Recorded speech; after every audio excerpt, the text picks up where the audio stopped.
Hello student. तो चलिए देखते हैं हम एक्सरसाइज 3.1 का क्वेश्चन नंबर 6। तो पहले इसका स्टेटमेंट देखिए, find the angle measure x in the following figure. मतलब इन फिगर में हमें जहां x दिया हुआ है उसका वैल्यू फाइंड करना है हमें। जैसे कि सबसे पहला में देखिए d में हमें x दिया हुआ है उसे हमें फाइंड करना है, इसमें भी x दिया हुआ है उसे हमें फाइंड करना है। तो सबसे पहले पहला क्वेश्चन देखते हैं। जैसे कि देखिए पहला क्वेश्चन में ये मतलब कि इसका 4 साइड है, मतलब कि ये क्वाड्रिलेटरल है और इसमें हमें 3 साइड का वैल्यू दिया हुआ है और एक साइड x है उसका हमें वैल्यू निकालना है। तो हम इसमें कौन सा प्रॉपर्टी यूज करेंगे? तो इसमें हम यूज करेंगे by using angle sum property. Angle sum property, ठीक है। तो चलिए सबसे पहले देखते हैं angle A plus angle B plus angle C plus angle D, इसका क्या होता है? इज इक्वल टू 360 होता है 4 साइड का। आई होप आपको अच्छे से क्लियर हो गया होगा, आपको ये वाला याद होगा, मैंने इंट्रोडक्शन पार्ट में बताया था। Angle A is equal to कितना है? 50। एंगल B 130 है, एंगल C 120 है और एंगल D x है जो हमें फाइंड करना है। 360 हो जाएगा। अब देखिए 130 प्लस 120 प्लस 50 करेंगे तो 300 हो जाएगा, प्लस x हो जाएगा इज इक्वल टू 360। अब हमें x का वैल्यू फाइंड करना है, तो यहाँ x इज इक्वल टू 360, इस साइड प्लस है, प्लस में है, इस साइड करेंगे तो माइनस 300 आ जाएगा। मतलब कि जो x का वैल्यू है वो आ जाएगा 60। आई होप आपको ये x का वैल्यू अच्छे से क्लियर हो गया। चलिए स्टूडेंट, तो अब हम क्वेश्चन नंबर बी देखते हैं। जैसे हमने क्वेश्चन नंबर ए सॉल्व किया उसी तरह क्वेश्चन नंबर बी भी सॉल्व करेंगे। तो देखिए इसमें भी एक शेप बना हुआ है जिसका साइड है ए बी सी डी और उसके एंगल में देखिए ए का दिया हुआ है x, बी का 70, सी का 60 और डी का आप देख रहे हैं कि इस साइड 90 डिग्री है। तो जब इस साइड है तो इस साइड भी उतना ही हो जाता है, मतलब अगर इस साइड 90 डिग्री है तो इस साइड भी 90 डिग्री हो जाएगा।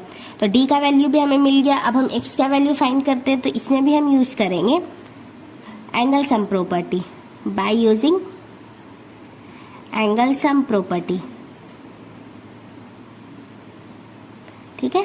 तो चलिए सबसे पहले देखते हैं angle A plus angle B plus angle C plus angle D।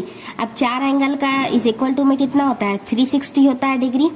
अब देखिए एंगल A में x दिया हुआ है, एंगल B में 70 डिग्री, एंगल C में 60, एंगल D में 90 इज इक्वल टू 360 हो जाएगा। अब आप देखिए x is equal to x plus इन तीनों को 70 प्लस 60 प्लस 90 करेंगे तो 220 हो जाएगा, इज इक्वल टू में 360 है। अब हम 360 की तरफ ले जाएंगे इसको, तो ये प्लस में है, इस साइड होगा तो माइनस में हो जाएगा, मतलब माइनस 220। अब इसमें से हम माइनस करेंगे तो x का वैल्यू जो है वो आ जाएगा 140। तो आई होप आपको ये b भी अच्छे से क्लियर हो गया होगा। चलिए अब हम नेक्स्ट देखते हैं। हेलो स्टूडेंट, तो देखिए हम A और B हमने सॉल्व कर लिया है। अब हम C देखते हैं। जैसे कि देखिए ये एक 5 साइड का शेप है, ठीक है। तो देखिए हमें दिया हुआ है 30 डिग्री, फिर दोनों साइड x दिया हुआ है और इन दोनों के इस साइड 70 और 60 दिया हुआ है। मतलब कि ये तो बाहर है, मतलब एक्सटर्नल में, तो हमें इंटरनल में निकालना होगा, मतलब अंदर।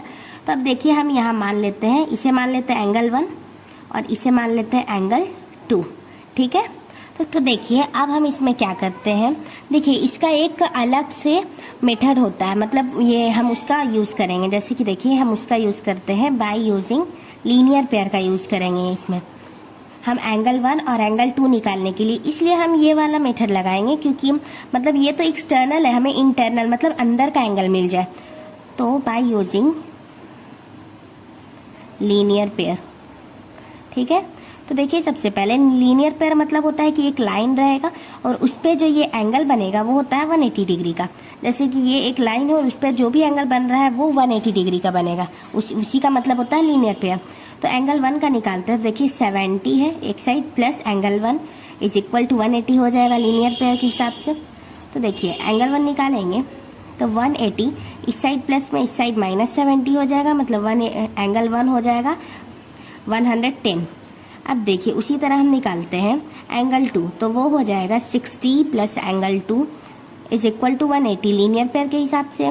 तो देखिए एंगल 2 निकालेंगे तो 180 और इस साइड प्लस में इस साइड माइनस 60 हो जाएगा, तो एंगल 2 का जो वैल्यू है वो आ जाएगा 120, 120। ठीक है, अब हमें एंगल 1 और एंगल 2 तो मिल गया। तो अब हमें क्या यूज़ करना होगा, अब हमें एंगल सम प्रॉपर्टी का यूज़ करना होगा यहाँ। तो देखिए, अब सबसे पहले आप ये देखिए कि इसके इज इक्वल टू में क्या होगा, क्योंकि ये तो 5 है, मतलब इसका 5 साइड है, और 5 साइड रहता है तो हम कैसे निकालते हैं, देखिए। तो देखिए, एंगल निकालने के लिए जो फॉर्मूला है n-2 इंटू 180 है। तो इसमें n कितना है, मतलब नंबर ऑफ साइड कितना है, 5 है। तो 5 - 2, बस 5 है इसलिए हम ये निकाल रहे हैं। 5 - 2 इंटू 180, 3 इंटू 180 मतलब 540। इसका इज इक्वल टू में हो जाएगा। चलिए अब हम एंगल सम प्रॉपर्टी निकालते हैं बाय यूजिंग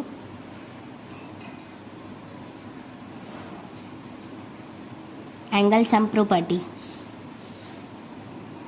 इसका यूज करेंगे तो सबसे पहले आप ये देखिए कि इसमें क्या क्या हमें दिया हुआ है। जैसे कि देखिए 30 डिग्री दिया हुआ है, दोनों साइड x दिया हुआ है, और एंगल 1 और एंगल 2 दिया हुआ है।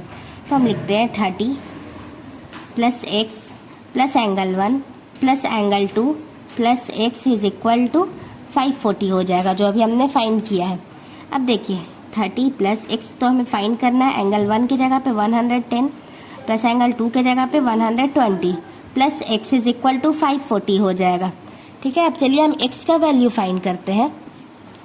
तो देखिए 30 प्लस 110 प्लस 120, इन तीनों को हम ऐड करेंगे तो वो हो जाएगा 260 प्लस x हो जाएगा 2x is equal to 540। I hope आपको अच्छे से समझ में आ रहा होगा इतना कि हमने कैसे, मतलब कि n-2 इंटू 180 जो आपने पहले क्वेश्चन में बताया था उसका यूज़ करके हमने फाइंड किया है। ठीक है, तो देखिए 2x एक साइड हो जाएगा और 540, क्योंकि ये वेरिएबल था एक साइड हो गया, कांस्टेंट एक साइड चल जाएगा। इस साइड प्लस में, इस साइड आएगा -260 हो जाएगा।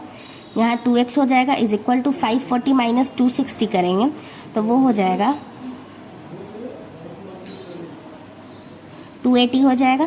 x का वैल्यू निकालेंगे तो वो आ जाएगा 280 बाई 2, क्योंकि इधर इंटू में है, इस साइड जाएगा डिवाइड में। 2 से 280 काटेंगे तो 140 टाइम में कैंसिल हो जाएगा, मतलब कि जो x का वैल्यू है वो आ जाएगा 140, और x का वैल्यू हमें फाइंड करना था। आई होप आपको x का वैल्यू अच्छे से क्लियर हो गया। अब हम नेक्स्ट देखते हैं। चलिए स्टूडेंट, तो अब हम देखते हैं इसका D। जैसे कि देखिए ये एक रेगुलर पॉलीगॉन है।